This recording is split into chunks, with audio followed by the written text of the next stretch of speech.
Today, I want to talk to you about how and why I built this home gym. And I think there's a lot of people out there that are probably in a similar situation. They're wondering, is a home gym right for me? How do I go about building it? What equipment do I need? That's what we're gonna cover. So back in 2020, my gym has shut down, which I'm sure is a similar case for many of you out there. And we were faced with a decision. Do we wait it out or do we try to build something at home in our garage to be able to train and not have to worry about what was happening out in the world? Just a little bit more background on that. Like, I'm a bodybuilder, I have a full-time training program. I'm training every single day. I've been going to the gym for, many years, and I just didn't want to wait. And I didn't want to have anything screw up my training schedule. So that's what made us decide, hey, we're gonna build something in our home. And that may be a very similar situation for many of you watching this video. Maybe you built a little home gym in 2020 that got you by and now you're looking to expand it, or you are on the fence right now, whether you had some life changes, you don't want to go to the gym anymore, your gym could have shut down, maybe you had kids and you just don't have time, or your work schedule got super busy. Any of those things could lead you to want to build a home gym. Going back to my story, the home gym that I built, I did not want to sacrifice anything. I wanted to be able to do all of the core key exercises with, serious bodybuilding kind of resistance to be able to do something.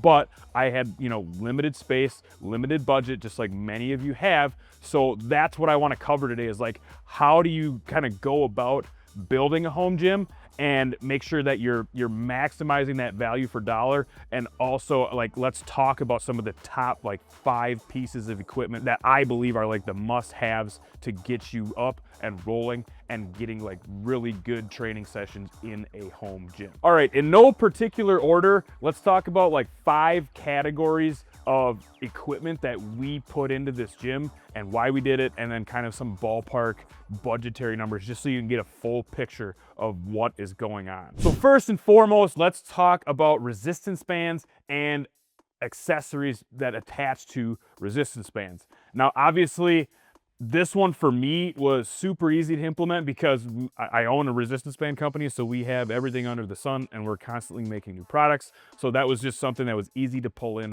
first. But for many of you out there, this is gonna be the best value for dollar piece of equipment that you can add because it's very versatile and also it takes up the least amount of space. But for me personally, in this space, combining it with the wall anchors, I do you can basically replicate any cable machine exercises with no space, right? It's just up against your wall. I don't need the big cable towers out here because I just don't have the space for them. So I did all of my cable machine exercises like flies, tricep push downs, tricep extensions, lateral raises. I used the hell out of these things for those exercises. And honestly, the flies, I feel like banded flies are even better than cable machine flies just because of that strength curve. But you can do so much more than just the stuff that's anchored to the wall, especially using our resistance band foot plate and the bars and the handles that we offer. You can replicate just about any exercise. I love using them for bicep curls and single leg exercises like Bulgarian split squats, things like that, to just put a different twist on the exercise because you're so limited in the space that you can do. Even having, dumbbells and barbells and stuff, just being able to throw in a different modality of that exercise is going to give you more gains. And that's why, I would always mix up, banded stuff with free weight stuff. And that's been key in making this space be very functional and get you kind of the best bang for your buck. On top of that, you can combine resistance bands with all of the free weight stuff, and I love doing that. That's probably one of the biggest things that I do in my day-to-day training now is combining bands and weights together, whether it's with barbells or on machines to fully modify that strength curve. We have a couple really good videos about doing that specifically, so I'm not going to get more into the details, but bands in general are just very versatile and they've helped me tremendously, especially during the 2-year period I was training exclusively out of this home gym. And ballpark budget, this is going to be your lowest cost of entry. Like you might spend a few $100, maybe somewhere between $300 and $1,000 to get like a really good band setup. And like I said, that versatility is gonna stack with all of your free weight stuff. You can use them with the free weights and everything else to give you more versatility, more training options. Next up is a staple piece of home gym equipment, the squat rack. There are tons of different types and versions and geometries for these things out there. The one that I went with is something that's kind of middle of the road, where it has, you know, the basic features as well as some of the upgraded features. Because the reason I went with a little bit more upgraded rack is because it does have a decent sized footprint, especially when you put a 7-foot Olympic bar in it, right? It's gonna take up a decent amount of space. So I wanted to make sure that we packed in as many features as possible to maximize the versatility in the space that we had, as well as value for dollar. So of course, like I'm using it for all the basic compound lifts, you know, bench, squats, deadlifts, rack pulls, all the main like core barbell movements. One thing that's super important is making sure that you have some good spotter arms on here, because if you are going to be lifting by yourself in a home gym setting, you want to be pretty safe about it, so that if you drop a weight, it's not going to crush you or anything like that. So that's super important.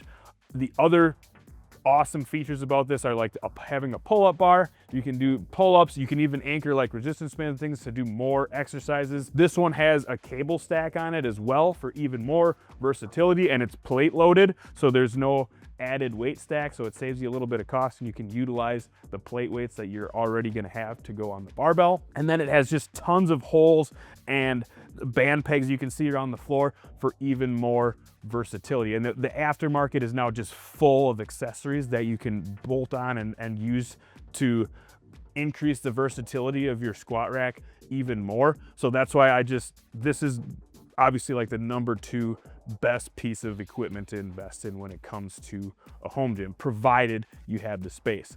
But if you want to train with free weights, like, you're gonna get a barbell, so the next most logical thing is to have a rack to put it in. The next category, which to me is almost a necessity, is having a good bench, something to lay down on or sit down on, because like if you're gonna do bench press, you need a bench. If you're gonna do anything seated or chest supported, you're gonna need a bench. And I would recommend, if you have to like pick one, have an adjustable bench, something that'll lay flat, but then also give you the ability to do some different inclines as well. It's just gonna give you so much more versatility.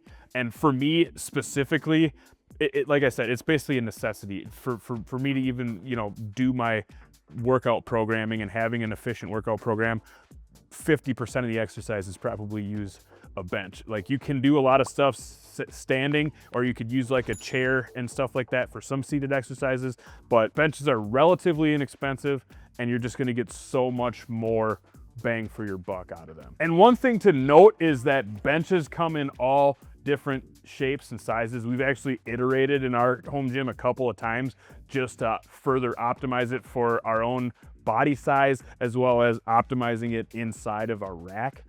So that's just something to pay attention of when you're looking for benches. So next up is a set of dumbbells. Now this just provides another layer of versatility and another different exercise modality. And for me specifically, once again, coming from the gym, I am now lacking on like tons of different pieces of like individualized machines.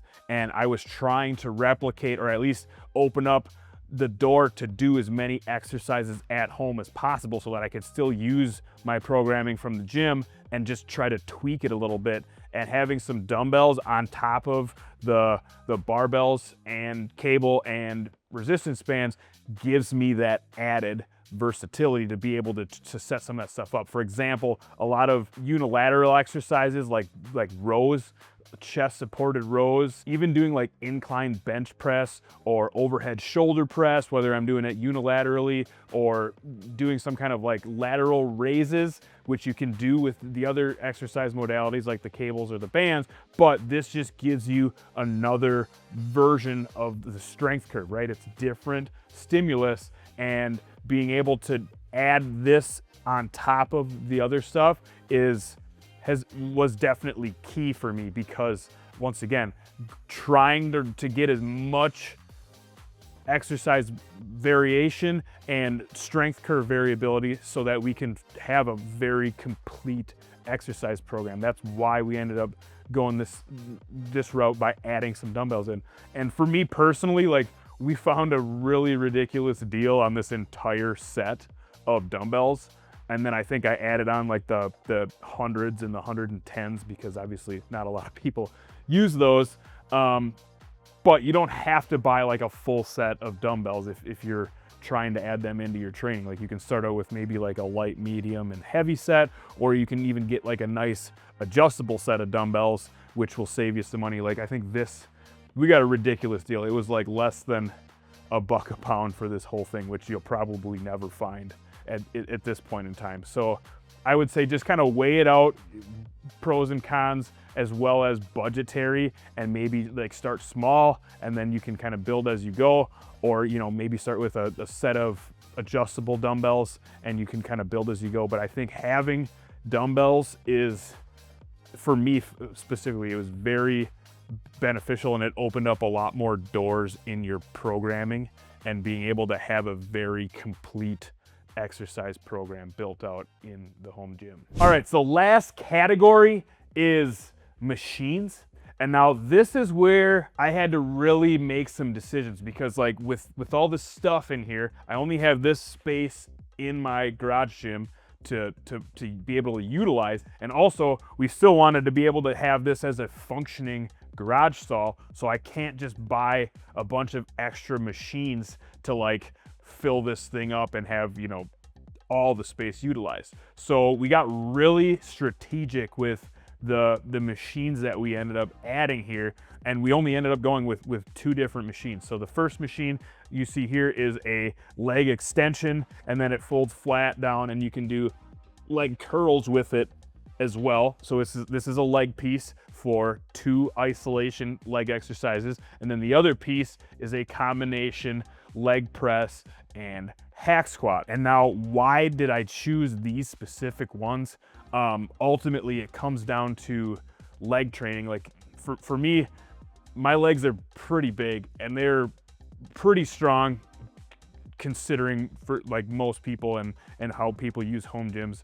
And for me, being a bodybuilder, being able to do just like squats and unilateral leg exercises with dumbbells and bands and some banded exercises, that just wasn't going to cut it in terms of being able to like isolate specific areas of the legs and really load them up with like ridiculous amounts of resistance, because that's what it takes for at least a couple of the exercises in my leg programming.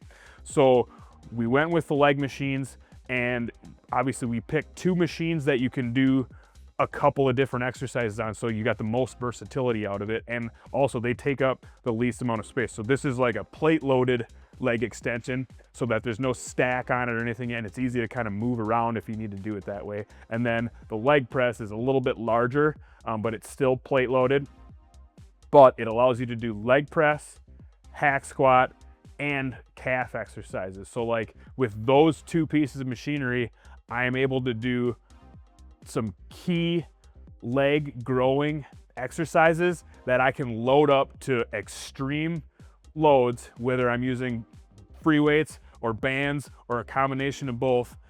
And it allows me to utilize the space effectively in my home gym. Budget wise, it's going to be a bit hard for me to put a target on this, because you can spend thousands of dollars on new machines, or you could find deals on Marketplace or wherever on the used market. So you're gonna have to do some looking around. And I guess one other thing to consider when you are looking at machines is, if you already have free weight plates, finding plate loaded machines is gonna save you a bit of money, because you won't have to pay for that extra weight stack that comes on the machine. And plate loaded equipment is generally easier to move around. So just keep that in mind when you're checking things out. I went with plate loaded because of those reasons. All right, and last but not least, I just want to do a little honorable mention category for a few more items that'll just help to round out your home gym, and they really helped our home gym. The first, of course, is horse stall mats for flooring. You can get them at any like farm store or Tractor Supply. They're just the best bang for your buck, and they're ridiculously durable. Like, they'll protect your floors. You can park cars on them. They're gonna hold up. Next thing would be plyo boxes, which like these wooden plyo boxes. I got a couple different ones, but it's just gonna give you so much more versatility for setting up all sorts of other exercises and just giving you more options in your training. And then the last piece is another versatility builder. If you have barbells, a landmine attachment is very key. You can do tons of different stuff. I did a lot of back rows and like off the floor type rowing exercises to mimic gym machines and give me more versatility in my workouts. All right, so there are my like top 5 items and categories that really helped in my home gym, but I want to know what is in your home gym. Like, what can you guys not live without?